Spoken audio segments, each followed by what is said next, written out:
Well, it's actually pretty awesome to be back. I was actually in the seats last year, and I stood up, and my water broke. So I didn't get to see the rest of the conference, and I now have a child, which I'm very excited about. But it's actually really good to be back. It wasn't my intention for that to happen, but life happens. So I'd like to talk about the intentionality of entrepreneurship today. Last year, the Girl Scouts of Western Washington had something amazing happen. They were given a $100,000 donation by this individual contributor. Except the problem with that was the contribution and donation was contingent on the fact that the money couldn't go to transgender girls. And in that moment, the Girl Scouts of Western Washington decided, that's not what we want, that's not what we stand for. So they returned the money, and instead of just sitting there upset about the loss of $100,000, they turned to Indiegogo and they turned to their community, and they ended up raising 3 times that because they wanted to send a message that the Girl Scouts are for every girl. Yeah.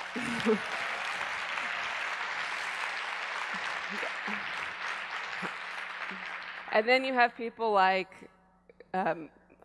Annie and Margot, who, when they discovered that feminine product companies are not required by law to disclose the ingredients in them, they decided that something needed to change. And so they created a company called Conscious Period, where all the feminine products are natural, sustainable, and safe. And in the process of this journey, they actually also discovered that one of the biggest challenges for homeless women out in the world is access to safe feminine products. And so rather than be upset about the fact that the laws were not protecting women every day, they decided to do something about it, and they launched Conscious Period. Same thing for Crystal. We all know the image that went around the world and affected all of us of the young boy who was fleeing Syria and ended up washed up ashore on the beaches of Greece with his face in the sand. This woman, Crystal, was a mom, and it touched her really, really strongly. And instead of just sitting there being sad and doing nothing about it, she decided to do something about it. And watching all the images of refugees walking hundreds of miles carrying their babies, she saw her opportunity. Why not send a bunch of baby carriers over to Greece and actually help these people walk safely to freedom? After a couple weeks, her intention was to raise $2,500 and send about 100 carriers, but $159,000 later, they were sending thousands of carriers to families walking to safety.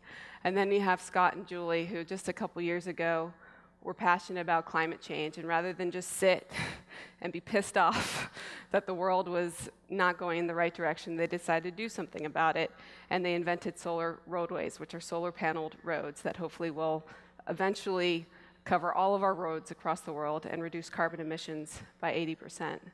So what do all these people have in common? What do the Girl Scouts of Western Washington have in common with the menstrual revolutionists of Conscious Period, with the environmental innovators and the baby carrier activists? They're all entrepreneurs. And I believe entrepreneurship simply is the act of bringing an idea to life. Whether that idea is the solution to a problem, like climate change, or a creative expression, like a film or a story, or it's a cause, like helping families walk safely to safety. My name's Danae. I'm one of the founders of Indiegogo, and Indiegogo's mission is to enable and make entrepreneurship accessible to everyone, which means we're in the business of helping people see the change they want to see in the world and actually make that happen. Because if we don't have that, if we don't have entrepreneurs playing the role, which is seeing the change they want to see in the world is not going to change, and we're all going to continue to suffer. And the way we've done that is we've created 2 sites. We've had, like she said, almost $1 billion now raised from millions of people into hundreds of thousands of projects in every country of the world, on 2 platforms, Indiegogo, which is the first perk-based crowdfunding platform, as well as generosity.com, our free sister site, which is dedicated specifically to nonprofits and personal causes. But the reason I'm here today is, while millions and billions and lots of zeros are really exciting, it makes it very exciting to be at work. The reason it's an honor to be working at Indiegogo today, though, is because I think we're actually doing something a little bit more profound. Some of you guys might know this quote. I came to this quote after reading A Man's Search for Meaning by Viktor Frankl, which a friend of mine introduced me to after he saw me struggling in my search for meaning. And he specifically says, between stimulus and response, there is a space. And in that space is our power to choose our response. And in our response lies our growth and our freedom. And what I think is so powerful about this statement is that Mr. Frankl very eloquently distilled that not necessarily the meaning of life, but maybe where we can find meaning in life. And you know, as human beings, we have the choice. We have the choice to choose a life living in reaction, which I equate to, you know, being controlled by our emotions, being asleep, not really knowing what we're trying to do. Or we can choose a life where we're aware of our emotions coming at us. My father used to say, you know, life can be like a pool table. We're all billiard balls just being bumped around by the pool sticks of life.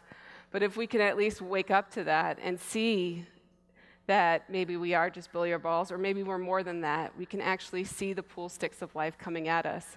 We can see the emotions that are triggered, and we actually can respond in a much more intentional way. And that's what I think entrepreneurship is. Entrepreneurship is the ultimate intentional response. When something has got you down or your emotion is completely triggered, rather than just live in reaction and wallow in that, do what the 4 people I talked about at the beginning of this talk did. They did something about it. And so the reason it's an honor to work at Indiegogo is because we're in this business of trying to help people see the change that needs to happen and create that change and make it happen. What we're actually also doing is we're helping people find meaning, because it's in living more intentionally that we actually can find meaning. And one example of that is Indiegogo itself. I did not wake up 10 years ago saying, I'm going to go make entrepreneurship accessible to everybody. That's my idea today. It wasn't that way at all. I was a child of 2 small business owners. I'd watched them struggle for 30 years trying to grow their business. Struggled because not once could they ever get a loan from a bank. And so they were locked out of capital. And so that sent me to Wall Street, where I started to learn about money. And I experienced this event called Where Hollywood Meets Wall Street, where the whole point of the night, I thought, was to see Hollywood producers talking to Wall Street bankers. And the exact opposite happened. It wasn't that at all. It was basically a sea of emerging artists all hoping to meet their next angel. And I was the one person from a bank who happened to be there, and clearly everybody wanted to talk to me, which was exactly not what I expected. But it was 2 days later when it all kind of came together for me, when one of the elderly filmmakers I had met that night basically FedExed me his script. And I received it in the mail, and it had a note that said, thank you, great to meet you, Danae. I look forward to you financing my next film. And that's when my heart sank, and that's when the emotions just took over. And I did what any young girl does when you're all upset, is you call your mom. And it was 9 o'clock a Tuesday night. I was at JP Morgan working at my desk. And I proceeded to cry for the next 30 minutes, talking about how unfair the world was, and America was not the land of all possibility, and blah, blah, blah. And my mom, who runs a business, who had no time for this, simply said, well, if you're that pissed off about it, just go do something about it. And she hung up on me. So while I like to say I found that space, my mom just gave it to me.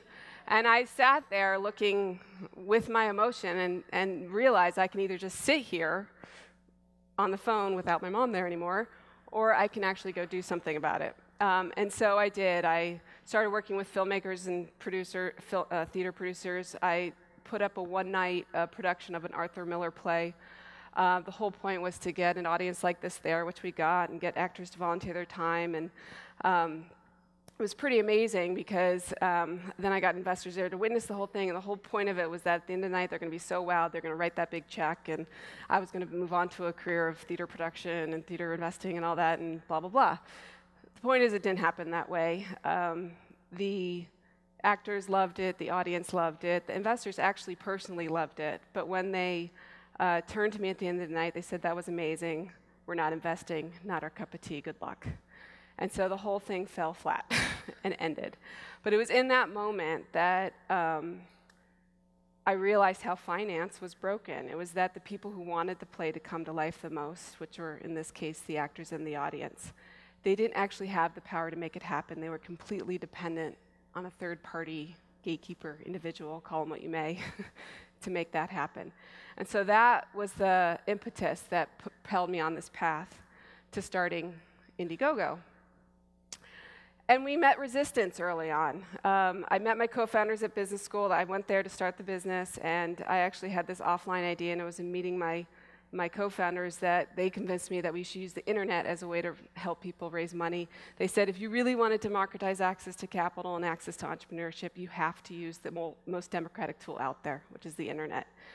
And I said, well, you can't because there's this thing called the SEC laws. But that didn't stop us. We said, look, that we're onto something here, and if we can just prove that the internet is a tremendous mechanism, maybe we can revisit that later. And so we got started, and we did meet a lot of resistance. Everyone kept saying, you know, there's no way this is going to work. If you can't get profit back or profit participation of any kind, it's just going to fall flat on its face. But we kind of kept going, and we came up with this concept of the perk, and then it started to really roll, and all of a sudden we got one campaign, and a second campaign, and a third campaign. A couple years go by. It was a little harder than that, but essentially we got it going. We're like, wow, this is really working. We just invented perk-based crowdfunding. Well, then the word crowdfunding came along. We didn't have that when we started.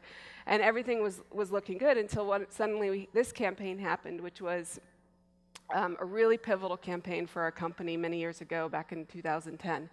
And this is when a woman, I don't know if you all remember, a woman by the name of Karen Klein had gotten bullied on a bus. And it happened to be caught on video.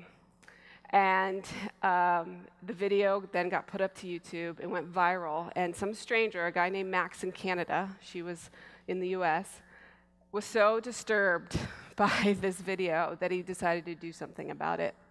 And he went on Indiegogo and he said, look, this woman, if anything, deserves a vacation. She's just gone through hell. So I'm going to raise $5,000 and I'm going to give her a vacation. And a few weeks later, over $700,000 had been raised from 160 countries. Clearly, people were passionate about this. But what was interesting for us is there was not one single perk in this campaign. And we're like, huh? Like, we were proved that perk-based funding is the wave of the future. So it made us ask, what is going on here? And we actually started to really unpack the motivations. And what we actually found is that there are far more motivations than just perk, which is almost equivalent to a profit, because in the profit world, people were expecting if the only way you fund something is if you get something in return, which in our world, that was what the perk was. But we actually unlocked 3 totally new forms of motivation that we had really no idea that was sitting right before our eyes. And that was that people funded people. People were funding things on Indiegogo because they wanted to support the person or the team behind it. And then people were funding for passion. They were funding because that idea or that project or that cause was just really freaking cool. And regardless of whether they got anything for it, they just wanted it to happen. And then the third reason people were funding is they wanted to participate in that change. They wanted to have an impact, and maybe they couldn't quit their day job and fly to Greece and deliver baby carriers, but they can certainly fund a bunch of women who did.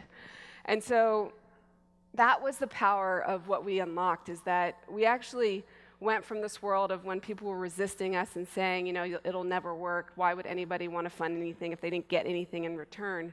We actually proved the world wrong. That there's a whole sort of motivations that we've unlocked that existed, and maybe we're sitting there latent, never being tapped until Indiegogo came along. And what we found is actually some of the best examples are the campaigns that actually unlock and or tap into all 4 of those motivations. Campaigns like Miss Possible. This is one of my favorite campaigns of all time. 2 young entrepreneur girls out of University of Illinois wanted to inspire more girls to go into STEM. So they just came up with the idea, why don't we make dolls that look like famous female scientists? Pretty simple. So they did that, and they're on their way, and their first doll was Marie Curie. And then there was Kite Patch, which was, some innovators. They're like, there's got to be a better way to protect people from mosquito-borne illnesses. The nets are great, but they're really expensive and hard to deliver. Why don't we create a patch, put it on your arm, emits this odor that makes you invisible to mosquitoes? They did it, and in order for them to actually launch, they used Indiegogo to get out there, but what was happening is people were funding it, not just for the perk, not because they just wanted that patch themselves, but because they loved the team, they wanted to be part of the solution. They wanted to participate in helping mosquito-borne illnesses stop being spread, and they were just really passionate about the project. Same thing for the Flow Hive. I don't know if you saw this, but this was crazy. Two guys out of a father-son combo out of Australia wanted to democratize access to beekeeping. Why does it have to be such a thing specific to people with all that stuff that they have to wear? Why can't we all be part of bringing more bees, which we know is very important for the environment purposes, out into the world? And so they went on Indiegogo, and it went nuts. They've raised over $12 million, but what that's saying is it's people who, yes, they want that beehive, but they also want to change the world. They also want to actually save our environment. And so while the intention here is that, our goal in the change that we wanted to see is we wanted to enable more access to entrepreneurship. We saw ideas going unborn every day, not for lack of heart and hustle, but simply because they didn't know the right people.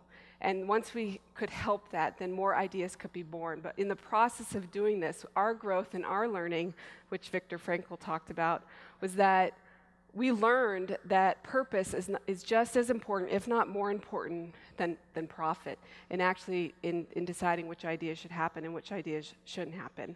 And that's a huge insight, and that's why I think on Indiegogo, for example, one of the hottest, best performing, whatever you want to call it, ideas that really gain traction are ideas from social innovators, people who are trying to create something real, create a real product or a business that you can get something in return, but the point of that business existing is to solve a bigger problem.